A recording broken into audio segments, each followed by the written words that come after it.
వక్ఫ్ board సవరణ చట్టాన్ని నిరసిస్తూ నెల్లూరు జిల్లాలో భారీ ర్యాలీ నిర్వహించారు.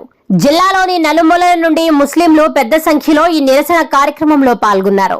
వక్ఫ్ చట్టం వెనక్కు తీసుకోవాలనే నినాదంతో నెల్లూరు నగరం దద్దరిల్లింది.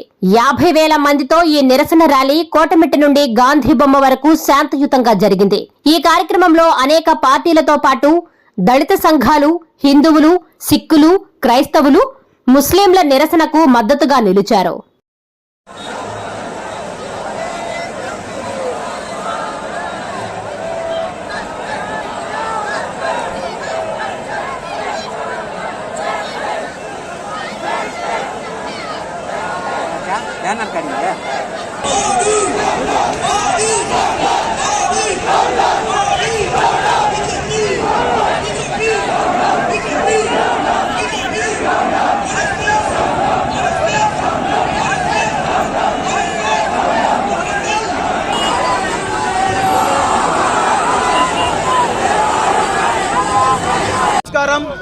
కేంద్ర ప్రభుత్వం తెచ్చినటువంటి ఈ వక్ఫ్ సవరణ చట్టానికి వ్యతిరేకంగా అఖిల భారత సంఘాలు ఏదైతే జమితే ఉలమాయే హింద్ అదేవిధంగా ముస్లిం పర్సనల్ లా బోర్డు పిలుపు మేరకు దేశవ్యాప్తంగా ధర్నాలు నిర్వహిస్తూ ఉన్నారు.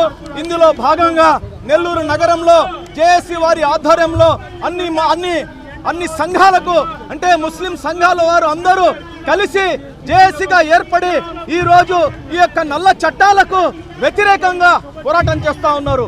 ఇందులో ప్రధానమైనటువంటి అభ్యంతరకరమైనటువంటి మరీ దారుణమైనటువంటి చట్టం ఏదైతే ఉందో, ఏదైతే వక్ఫ్ బై యూజర్ ఎవరైతే అందులో ఉంటారో వారికే ఆ ప్రాపర్టీ అని చెప్పి, అదే విధంగా వక్ఫ్ ఏదైతే దానం చేయాలనుకుంటారో వారు 5 సంవత్సరాల పాటు ముస్లిం ప్రాక్టీస్ చేసి ఉండాలి.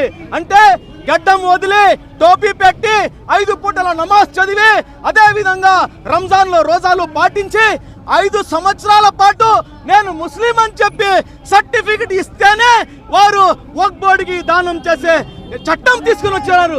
ఇది ఎక్కడి దారుణం? ప్రపంచంలో ఇలాంటి దారుణం ఎక్కడ ఉండదు.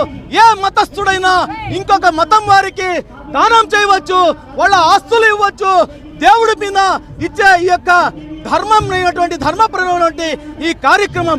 అదే విధంగా ఈ యొక్క వక్ఫ్ సవరణ చట్టంలో ఎవరైతే వక్ఫ్ ట్రిబ్యునల్ ఉంటుందో ఆ ట్రిబ్యునల్ ని తీసేసి, ఎందుకంటే అన్ని శాఖలకు ప్రత్యేక ట్రిబ్యునల్స్ ఉంటాయి. అదే ఆర్టీసీకి ఉంటుంది, ఫారెస్ట్ కి ఉంటుంది, ఇతర ప్రభుత్వపరమైనటువంటి శాఖలకు ఆ ట్రిబ్యునల్ ఉంటుంది. ఏదైనా రెవెన్యూ వారు ఆ భూమిని ఆక్రమిస్తే ఈ ట్రిబ్యునల్లోకి అది వెళ్ళి ఈ యొక్క తీర్పుని ఇచ్చి ఇది ఎవరిదో తెలుస్తుంది. ఆ విధంగా రెవెన్యూ వారే ఎన్నో ఆక్రమణలు చేస్తున్నారు.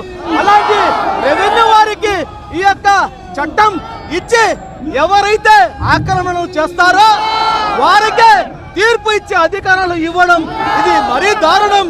కాబట్టి ఇది దేశవ్యాప్తంగా జరుగుతున్నటువంటి ఈ యొక్క ఉద్యమం విప్లవంగా మారక ముందే, భారతదేశం అట్టడుగు పోక ముందే ఈ యొక్క వక్ఫ్ సవరణ చట్టం ఏదైతే ఉందో దీనికి వెనక్కి తీసుకోవాలని చెప్పి ముస్లిం సంఘాలు ముక్త కంఠంతో ఈ రోజు డిమాండ్ చేస్తా ఉన్నారని చెప్పి కూడా ఈ సందర్భంగా అందరికీ తెలియజేస్తున్నాను.